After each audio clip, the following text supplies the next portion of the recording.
¿Te has preguntado cómo sería trabajar en NASA? Pues para Diana Trujillo, este fue su sueño desde que tenía 11 años de edad y se dedicaba a mirar las estrellas y a pensar que quizá había algo más allá.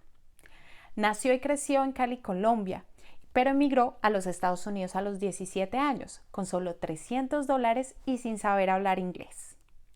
¿Quieres conocer un poco más sobre esta historia? Pues bienvenidos y bienvenidas a este capítulo de STEAM Vibes que busca contar los aspectos importantes y principales contribuciones de científicos y científicas que han marcado la historia del STEAM. El día de hoy te traemos a Diana Trujillo, ingeniera aeroespacial y hoy en día directora de la misión Perseverance de la NASA, que busca explorar Marte. Antes de iniciar, no olvides que en la caja de descripción te dejaremos los links, artículos y libros que pueden complementar la información que te daremos.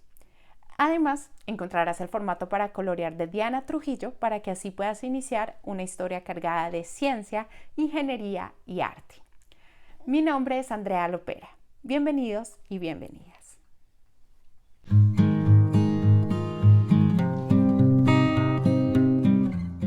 Jugar un rol primordial en la búsqueda de vida en Marte no es algo que se inicia o se es de la noche a la mañana. Para Diana Trujillo, los sueños de alcanzar el espacio y entender el universo iniciaron cuando tenía 11 años de edad, en Cali, Colombia. A esta edad, Diana aprendió en el colegio sobre el National Aeronautics and Space Administration, más conocida como NASA, y esperó que algún día pudiera trabajar ahí.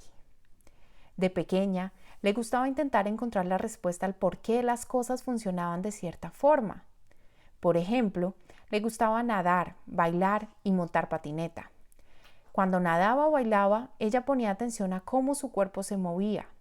Cuando montaba patineta, se preguntaba qué hacía que las ruedas de su patineta se deslizaran.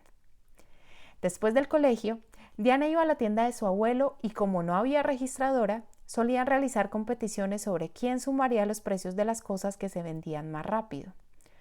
A su vez, su otro abuelo tenía una empresa que hacía partes para carros y máquinas. Cuando iba a visitarlo, Diana notó algo muy importante en los ingenieros que ahí trabajaban. No solo utilizaban matemática, sino también arte. Usaban reglas para dibujar y diseñar.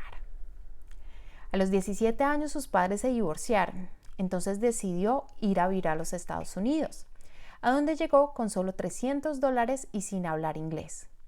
Para poder pagar sus estudios de inglés y poder vivir, Diana se comprometió con una actitud mental en la que se decía que todo lo iba a ver como una oportunidad. Nunca se dijo a sí misma que no podía creer que tuviera que hacer algunas cosas, como limpiar baños. Al contrario, se sentía orgullosa de poder tener un trabajo, comida y techo. Decidió empezar a asistir a una universidad comunitaria, pues las clases, los profesores, el bajo costo y la diversidad la hacían sentir confortable.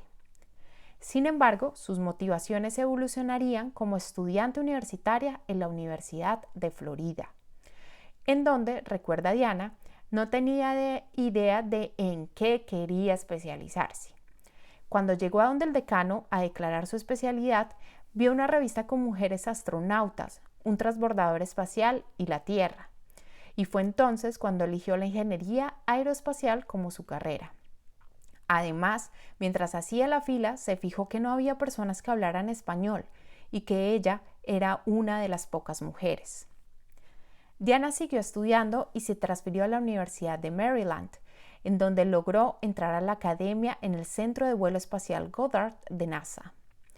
Desde ahí se ha desempeñado en diferentes roles, como jefa de misión del rover Mars Curiosity, ingeniera adjunta de sistemas del proyecto y jefa adjunta del equipo de operaciones del Curiosity. Su trabajo lo describe como un trabajo en equipo en donde debe garantizar que las comunicaciones entre la nave espacial y los científicos de la Tierra funcionen sin problema. Supervisa los aspectos de la misión para asegurarse de que todo el mundo tiene lo que necesita y hace un buen trabajo. Es una solucionadora de problemas, pues, como ella dice, las cosas pueden ir muy mal en un abrir y cerrar de ojos, y ella debe estar preparada para afrontarlo. Actualmente sabe que no solo es una directora de vuelo, ella representa algo más. Representa su país, su cultura, su herencia, su habla hispana. Razón por la cual fue la presentadora de la primera edición en español de la NASA para un aterrizaje planetario. De esta forma, Diana contribuye como un modelo a seguir para sus futuras generaciones. Para terminar, me gustaría dejarte con una reflexión que nos da Diana al referirse al primer paso para iniciar una carrera dentro de STEM. Busca personas que trabajen en lo que te llama la atención. Ve cómo es su día a día, su experiencia. Así puedes ver qué camino deberás seguir. Solo sigue adelante. Nos vemos en una próxima edición de STEAM Vibes.